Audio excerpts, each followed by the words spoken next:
All right, to pick up where we left off, we have another Lewis structure to compare to the other two. And this one has a triple bond between the nitrogens. So that's going to cause a little bit of a difference in calculating the formal charges. For the nitrogen on the left, we have, for its formal charge, we start with the normal number of valence electrons for nitrogen, which is 5, minus 1/2 the bonding electrons on that nitrogen. And there are 2, 4, 6 bonding electrons on that nitrogen. And from that, we subtract all of the lone pair electrons from that nitrogen, which is 2, 1 lone pair, 2 electrons. And when we do that, we end up with 0.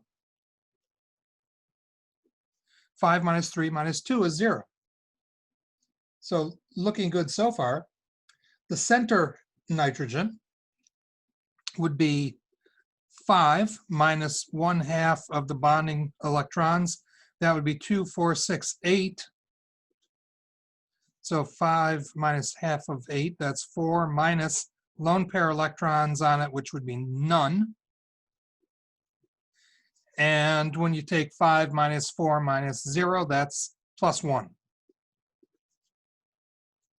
And then for the oxygen 6, normal number of valence electrons, that's 6, minus half of the bonding electrons. There's only 1 bond on the oxygen, so that's going to be half of 2, minus 2, 4, 6 lone pair electrons, and that comes out to minus 1. Okay, so we didn't manage to get all zeros, but we did keep the numbers that aren't 0 close to 0. And you'll notice that the negative number is on the oxygen, which is the most electronegative element. So that's a good sign. So this one is actually looking pretty good. But we still have to find out how good is the third one. So we have nitrogen on the left.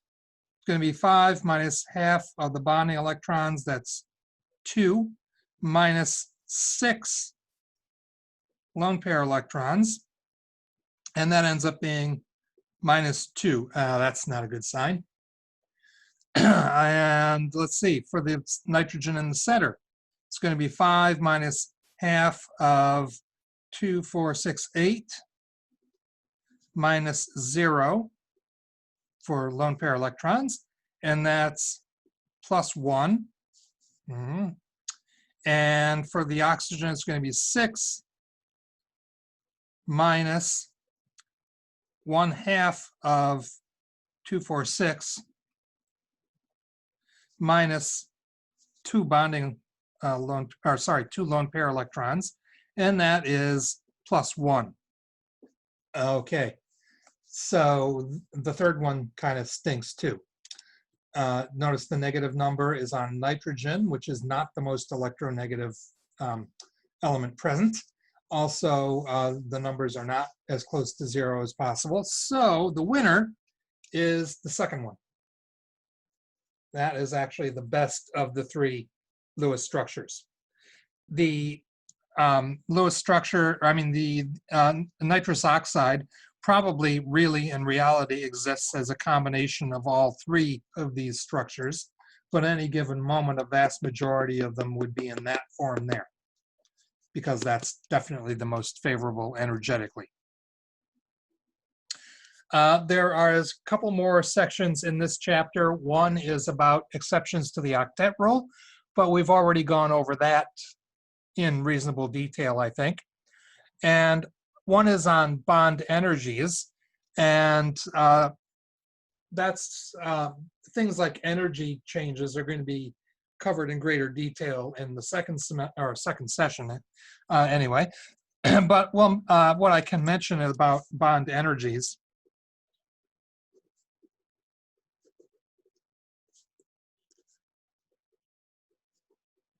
as just kind of a summary is that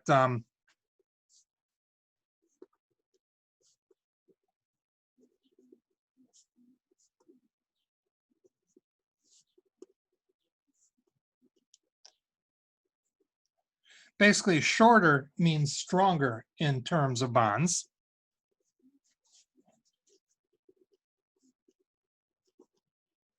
And the higher its bond energy.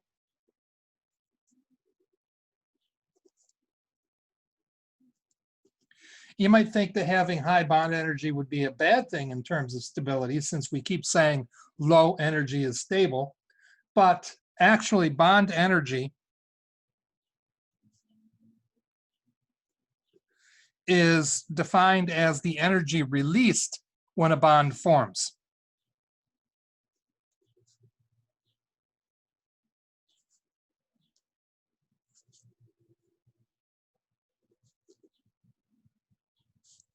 And so a larger bond energy means that the molecule has become more stabilized during the formation of that bond.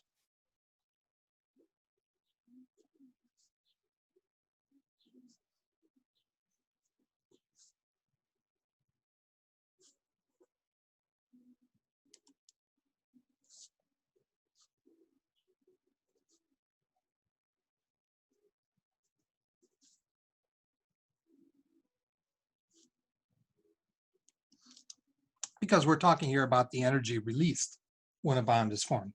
Also, it's true that that same amount of energy would have to be put in order to break that bond.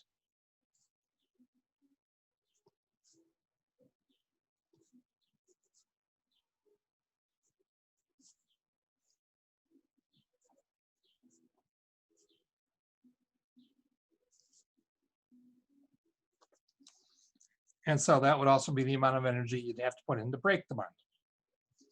Same number. And so in terms of these trends,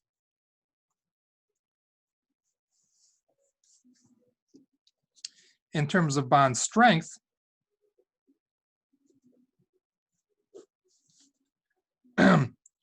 triple bonds are the strongest.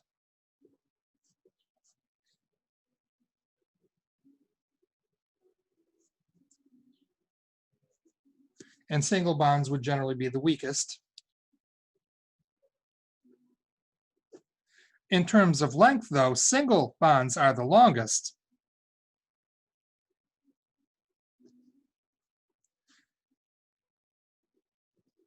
And triple bonds are the shortest. Because remember, we said up above that shorter means stronger. So the greatest length actually means the weakest.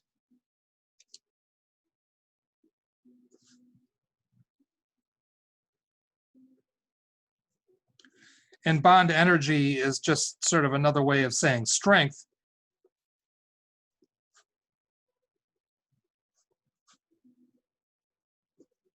So triple bonds would have the greatest bond energy, double bonds would have the, in the middle, and single bonds would have the lowest bond energy.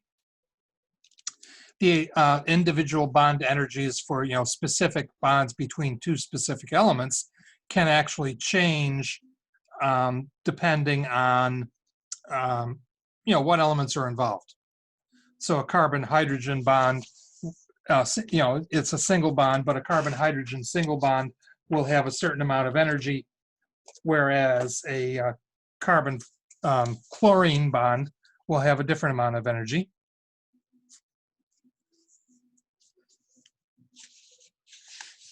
You can estimate the energy change for a reaction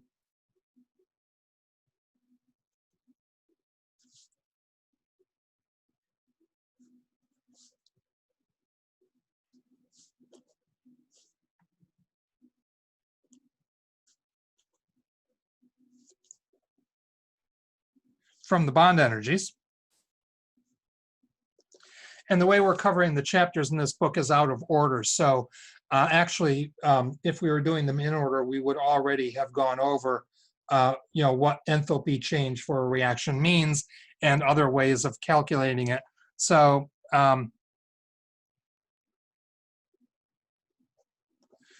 enthalpy is sort of a version of the energy that's involved in a reaction. And you can estimate the energy or enthalpy change for a reaction from the bond energies in the molecules of the reactants and the products.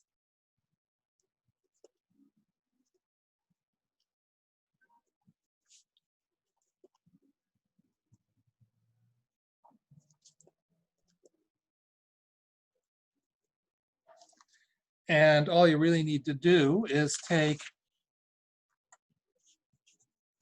bonds broken plus the bonds formed and add them up.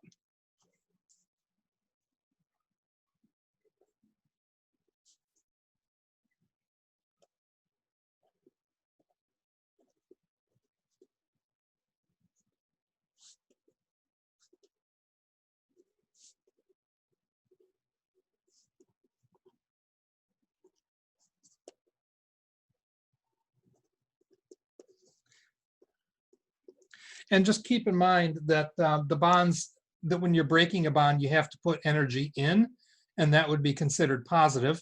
And when you're forming bonds, you're getting energy out, and that would be considered negative. So be sure to use those signs in front of the numbers.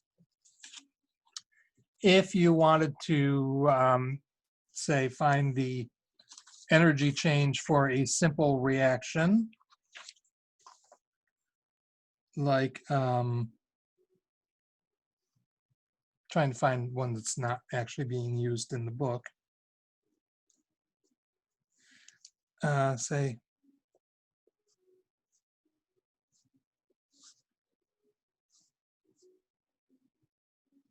let's see, we say burning of methane. One carbon, we got to balance this. So 4 hydrogens, we need 4 hydrogens. So that should do it. 2 times 2 is 4. For the oxygens, we've got 2 here and 2 here, that's 4, so 2, okay, so that should be balanced. And so if we look at what we actually have here, at least in terms of Lewis structures, we don't need necessarily the 3D structures of these.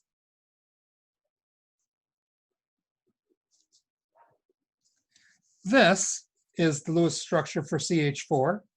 These are the Lewis structures for 2 oxygens. And we can dispense with lone pairs for this instance because it's just the bonds we're interested in this case. CO2 is set up like so. And H2Os, there are 2 of them, set up like this.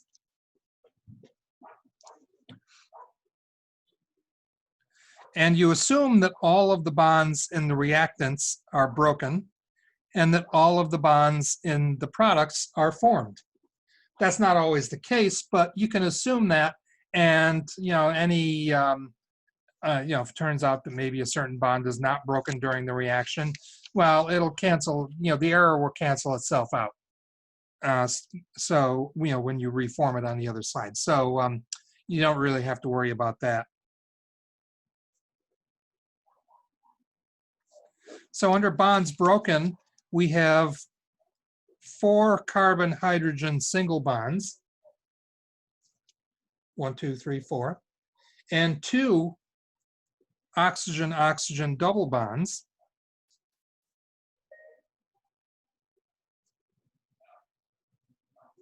and under bonds formed, we have 2 carbon oxygen double bonds and 1, 2, 3, 4 hydrogen oxygen single bonds. And now all we have to do is look these up in the table, keeping in mind that the bonds that are formed are going to be negative in energy. And according to the table, the carbon hydrogen single bond, let's see, where did it go? Oh, hydrogen carbon it's listed as, but the order doesn't matter. 414 kilojoules per mole.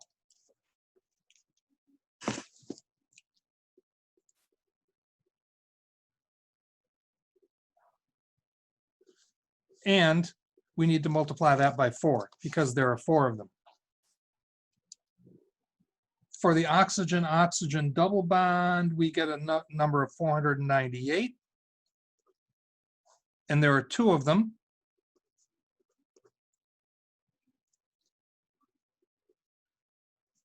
For the carbon-oxygen double bond, we get, 736, but down below it says, wait a minute, 799 when it's in CO2. Just a minute. Okay, so carbon-oxygen double bond in CO2 has an energy of 799 kilojoules per mole, and there are two of them. And for the hydrogen-oxygen single bond in water, it has an energy of 464 kilojoules per mole, and there are four of them here. So delta H, and H is just the symbol for enthalpy, or change, or it stands for heat actually. So the change in energy for this reaction would just be 4 times 414 plus 2 times 498 plus negative 2 times 799 plus negative 4 times, well, actually it would be negative 799, but it doesn't matter where you put the negative, times 464. And from this we get 414 times 4 is 1656, and 2 times 498 is 996, minus 2 times 799 minus 4 times 464.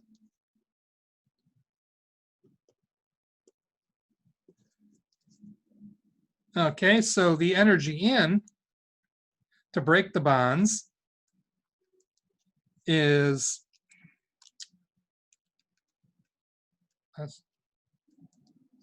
yes, 2,652 kilojoules per mole.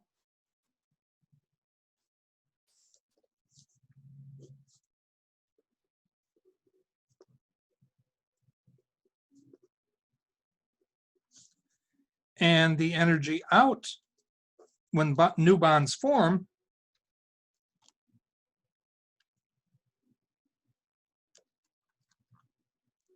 is 3,454 kilojoules per mole.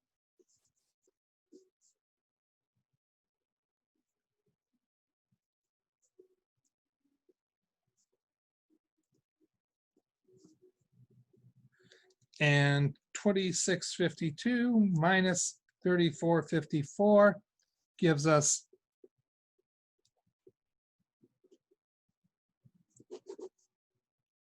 negative 802 kilojoules per mole, which would be the energy change, approximately anyway, for this reaction. So when you burn 1 mole of methane in air, you should produce about 802 kilojoules for that mole of methane. And using bond energies is an approximation, so the actual number may be somewhat different from that, but you at least get an approximate number. And the fact that the number is negative means that the energy, or that the reaction has given off energy, and that means that that the products are more stable than the reactants. And that's one reason that this reaction occurs so easily, is because you're releasing a rather large amount of energy and ending up with products that are more stable than the original starting materials were. Okay, so that actually just about brings us to the end of chapter 9, or the important parts anyway. So seeing that it's about 21 minutes into this lecture, I'm inclined to stop there and start up with chapter 10 in the next lecture. So why don't we do that? That'll be the end of chapter 9, and next time we will begin chapter 10.